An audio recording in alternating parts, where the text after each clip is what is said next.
देश में जानलेवा कोरोना वायरस की दूसरी लहर के बीच प्रधानमंत्री नरेंद्र मोदी ने वैक्सीन की दूसरी डोज लगवाई। पीएम ने राजधानी दिल्ली के एम्स अस्पताल में कोरोना वैक्सीन की दूसरी डोज लगवाई है। पीएम ने कोवैक्सीन की डोज लगवाई है। पीएम को पंजाब की नर्स निशा शर्मा ने वैक्सीन लगाई। पीएम मोदी ने इससे पहले 1 मार्च को कोरोना वैक्सीन की पहली डोज ली थी। आज उन्होंने कोरोना वैक्सीन की दूसरी डोज ली।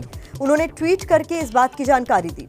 साथ ही लोगों से यह अपील भी की कि जो भी वैक्सीनेशन के लिए योग्यता रखते हैं वो जरूर रजिस्ट्रेशन कराएं और वैक्सीन लगवाएं, क्योंकि कोरोना से बचाव का यही एकमात्र रास्ता है।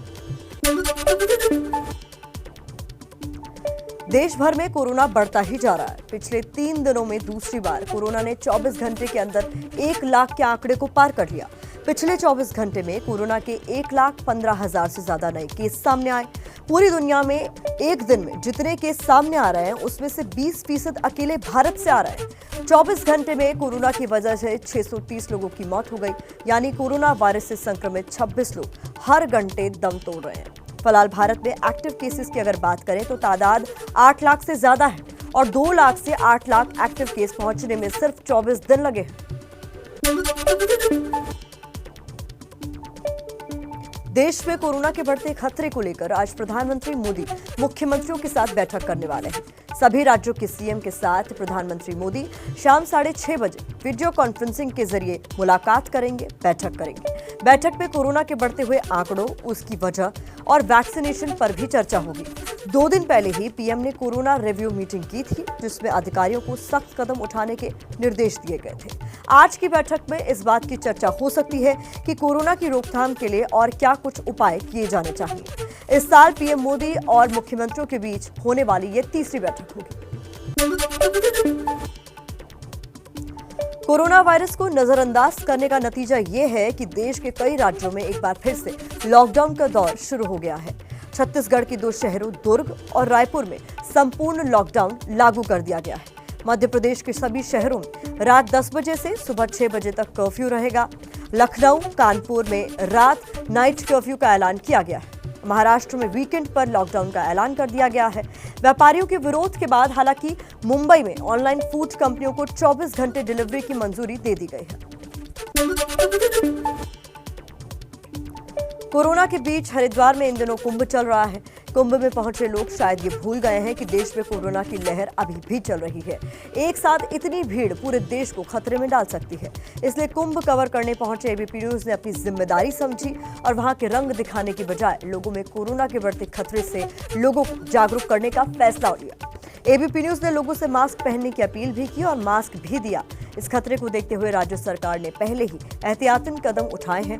कुंभ स्नान से पहले श्रद्धालुओं को कोरोना रिपोर्ट दिखाना अनिवार्य है।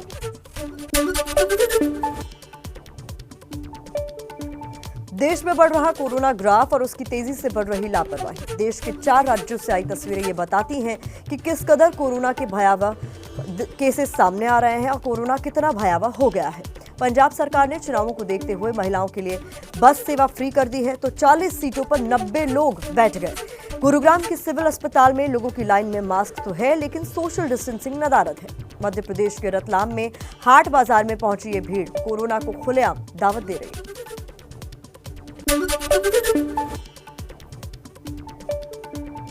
कोरोना के बढ़ते खतरे के बीच कुछ लोग वायरस को नजरअंदाज करने के साथ साथ वैक्सीन को भी नाकाम बताने में जुटे हुए हैं। अब तक 8,83,00,000 से ज्यादा लोगों को कोरोना की वैक्सीन लग चुकी है। लखनऊ के केजीएमयू के 12 डॉक्टर वैक्सीन लेने के बाद भी कोरोना पॉजिटिव हो गए। दरअसल वैक्सीन किसी भी इंसान के शरीर में वायरस से लड़ने की प्रतिरोधक क्षमता यानी इम्यून सिस्टम को विकसित करती है। अलग अलग शरीर में इम्यूनिटी विकसित होने में अलग अलग वक्त लग सकता है। इसलिए मास्क पहनना, सोशल डिस्टेंसिंग का पालन करना, खुद को सैनिटाइज करते रहना अब भी जरूरी है। कोरोना वैक्सीन को लेकर सियासत भी हो रही है। कुछ राज्य सरकारों ने ज्यादा वैक्सीन की मांग उठाई तो केंद्र ने इसे राज्यों की नाकामी छिपाने का हथकंडा बता दिया। महाराष्ट्र के स्वास्थ्य मंत्री राजेश टोपे ने कहा, दवा की कमी की वजह से लोगों को वापस भेजना पड़ रहा है। गोपाल राय, जो कि दिल्ली के मंत्री हैं, कहा कि देशवासियों को ज्यादातर वैक्सीन न देकर वैक्सीन निर्यात की जा रही है। सवाल उठे तो केंद्र ने जवाब दिया, 10 राज्यों ने पहली डोज के तहत 90% स्वास्थ्य कर्मियों का टीकाकरण कर दिया है, जबकि महाराष्ट्र में 86%, दिल्ली में 72% और पंजाब में सिर्फ 64% स्वास्थ्य कर्मियों का ही टीकाकरण हुआ। पश्चिम बंगाल में शनिवार को चौथे चरण का चुनाव है, लेकिन ये चरण बाकी 3 चरणों से बिल्कुल अलग रहने वाला है। पश्चिम बंगाल में चौथे चरण के लिए आज शाम प्रचार थम जाएगा। शनिवार को 44 सीटों पर वोट डाले जाएंगे। बंगाल में चौथे चरण के चुनाव प्रचार के आखिरी दिन बीजेपी के दिग्गज नेताओं का धुआंधार प्रचार होगा। पार्टी अध्यक्ष जेपी नड्डा की अलीपुरद्वार और मेलकीगंज में रोड शो है, तो यूपी के सीएम योगी आदित्यनाथ भी 3 सभाएं करने वाले हैं। सीएम ममता बनर्जी की भी ताबड़तोड़ 4 रैलियां होंगी और अभिषेक बनर्जी भी एक रोड शो और 2 रैलियों को संबोधित करते नजर आएंगे। पश्चिम बंगाल में चौथे चरण को दिलचस्प बना दिया ओवैसी की एंट्री ने। अब्बास सिद्दीकी की आईएसएफ से गठबंधन की चर्चा के साथ ओवैसी ने बंगाल में एंट्री तो धमाकेदार की थी, लेकिन गठबंधन की हवा निकलते ही ओवैसी भी किनारे हो गए। अब चौथे चरण में 44 में से 7 सीटों पर ओवैसी की पार्टी चुनाव लड़ रही है। इन 7 सीटों में मुस्लिम आबादी है। 2016 में इन 7 सीटों में टीएमसी कांग्रेस ने 3-3 और लेफ्ट ने 1 सीट जीती थी, और यही वजह है कि टीएमसी ओवैसी की पार्टी पर बीजेपी की तरफ से फंडिंग का अब आरोप लगा रही है। ममता बनर्जी के एक बयान को लेकर चुनाव आयोग ने चुनावी मर्यादा का उल्लंघन मानकर जवाब तलब किया है। 3 अप्रैल को ममता ने दक्षिण 24 परगना जिले के रायदिघी में रैली के दौरान मुस्लिमों से टीएमसी को वोट देने की अपील की थी। चुनाव आयोग ने मुस्लिमों को लेकर दिए ममता के इस बयान को आचार संहिता का उल्लंघन मानते हुए ममता बनर्जी से 48 घंटे में जवाब तलब किया है। यानी चौथे चरण से पहले ममता बनर्जी को चुनाव आयोग के सामने सफाई पेश करनी पड़ेगी। न पाबंदी हो न कोई हद हो तो बस खुद बनाई सरहद हो।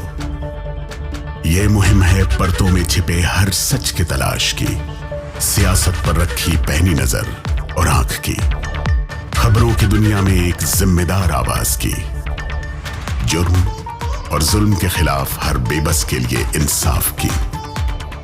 जब कोई हद नहीं इंसानियत के लिए जज्बात की, जब कोई हद नहीं खुशियों और ख्वाब की, तब कोई हद क्यों हो नए नजरिए और बदलाव की। तोड़ के हदों के ताले नए सपनों को पाले, बांधे सबको एक धागे, आपको रखे आगे। ABP news.